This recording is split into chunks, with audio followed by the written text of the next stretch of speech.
હું RS Patel, president આશીર્વાદ foundation. આ અમારું ટ્રસ્ટ વર્ષ 1977થી માનવ સેવાની અંદર જોડાયેલું છે. વિવિધ માનવ સેવાની પ્રવૃત્તિઓમાં અમે અનેક પ્રવૃત્તિઓ કરીએ છીએ, પણ અમારો મુખ્ય જે પ્રોજેક્ટ છે, ફ્લેગશિપ પ્રોજેક્ટ કહીએ, એ સ્તન કેન્સર અને ગર્ભાશય કેન્સરનો છે.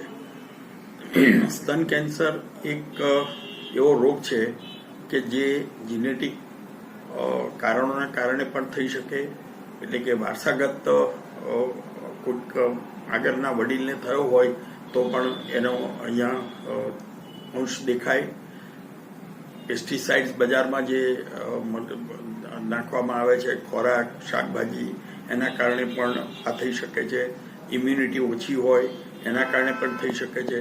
કારણો જે હોય તે, પરંતુ બ્રેસ્ટ કેન્સર માટે સૌથી મહત્વનું એ છે કે મહિલાઓને આ વિષય અંગે જાગૃત કરવાનું છે. અમારા ટ્રસ્ટ દ્વારા આ સ્તન કેન્સર અંગેનો જાગૃતિ અને નિદાન એવો ખાસ પ્રોજેક્ટ ચલાવવામાં આવે છે, જેમાં અમારી બહેનો અમદાવાદ ઉપરાંત અમારા 15 સેન્ટર છે ગુજરાતમાં, જ્યાં અમારી કોઓર્ડિનેટર બહેનો નાના નાના ગામડાઓમાં 50, 100, 200 ગ્રુપની અંદર બહેનોને એકત્રિત કરી પ્રોજેક્ટર દ્વારા આખી 1 કલાકની સમજ આપે છે. અને એ સમજમાં ખાસ એ બાબતે મહત્વ આપવામાં આવે છે કે તમે પોતે સ્વ તપાસ દર મહિને કરતા રહો.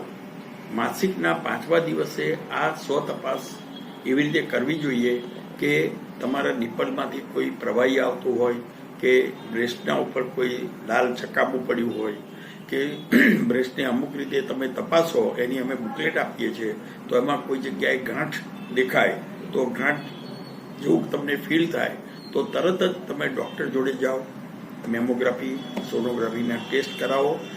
એમાં જો કોઈ ગાંઠ જેવું નીકળે તો એવું જરૂર નથી કે દરેક ગાંઠ કેન્સરની હોય. એના માટે બાયોપ્સી કરવામાં આવે છે, અને બાયોપ્સીની અંદર જો પોઝિટિવ ગાંઠ આવે તો પછી ડૉક્ટરો પેટ સ્કેન કરી અને ત્યારબાદ નક્કી કરે છે કે ભાઈ આગળની ટ્રીટમેન્ટ શું કરવી. મધ્યમ વર્ગની બહેનો કે જે નાણાકીય રીતે ખૂબ નબળા વર્ગમાં જે બહેનો છે, એમને આ મેમોગ્રાફી અને સોનોગ્રાફીનો બજાર ખર્ચ 3000 રૂપિયા છે, એ પોસાતો નથી. માટે અમે એ ખર્ચ 300માં કરીએ છીએ. અમારા ટ્રસ્ટને એના માટેની કોસ્ટ લગભગ 1200 થી 1500 આવે છે, કારણ કે અમારે ડૉક્ટરોને ફી આપવી પડે છે, એડમિનિસ્ટ્રેટિવ ખર્ચાઓ હોય છે. અમારી બહેનો એ અવેરનેસના પ્રોગ્રામમાં જાય, એના અમારા પગાર, એમના ટ્રાવેલિંગ એક્સપેન્સીસ.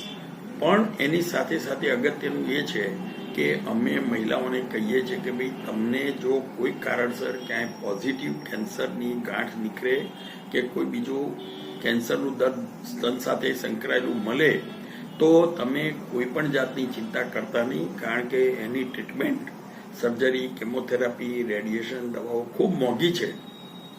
અને અમે જાણીએ છીએ કે આ દેશની અંદર મધ્યમ વર્ગની બહેનો કે ગરીબ બહેનો માટે મોત સસ્તું છે અને મેડિકલ સેવાઓ મોંઘી છે. પણ અમે આ બધી જ સેવાઓ વિનામૂલ્યે આપીએ છીએ. જો તમારે કોઈ કારણસર ક્યાંય પોઝિટિવ આવે તો કોઈ પણ જાતની ચિંતા કર્યા વગર આશીર્વાદ ફાઉન્ડેશન પાસે આવો. અમે તમારું જીવન બચાવવા માટે જે કંઈ અમારા બધા પ્રયત્નો છે એ તમારી સાથે રહી, ભગવાનને પ્રાર્થના કરી તમને સાજા કરીને ઘરે મોકલીએ, એવી અમારી એક યોજના છે. અમે અમારા ત્યાં અમદાવાદ સેન્ટર ઉપર જે સેવાઓ આપીએ છીએ એ જ સેવાઓ અમે ગુજરાત લેવલે અત્યારે લગભગ 12 થી 13 સેન્ટરો અમારા એક્ટિવ થયા છે.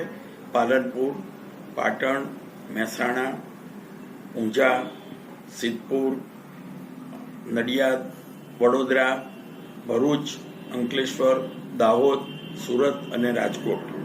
આ દરેક સેન્ટરમાં અમારી કોઓર્ડિનેટર બહેનો એ અવેરનેસનો પ્રોગ્રામ આપે છે સ્તન કેન્સર માટે, અને પાવર પોઈન્ટ પ્રોજેક્ટરથી એમને સમજાવે છે કે સ્વ તપાસ કેવી રીતે કરવી, અને એની સાથે સાથે જે કોઈ બહેનને કોઈ પણ પ્રકારનું ક્યાંય કેન્સરનું નિદાન પોઝિટિવ આવે તો એના માટે મેમોગ્રાફી ને સોનોગ્રાફીના અમે ત્યાં જે તે સેન્ટર ઉપર બીજા ડૉક્ટર્સ જોડે ટાઈઅપ કર્યું છે અને એ બધા ટેસ્ટ માટે જે ખર્ચ ડૉક્ટર અમારી પાસેથી 1500 લે, કોઈ ડૉક્ટર 1200 લે, એ અમે આપીએ છીએ અને ત્યાં બહેનોને વિનામૂલ્યે આ સેવાઓ આપીએ છીએ, જેથી સ્તન કેન્સર અંગે જાગૃતિ વધે અને લોકોને આ માહિતી મળે.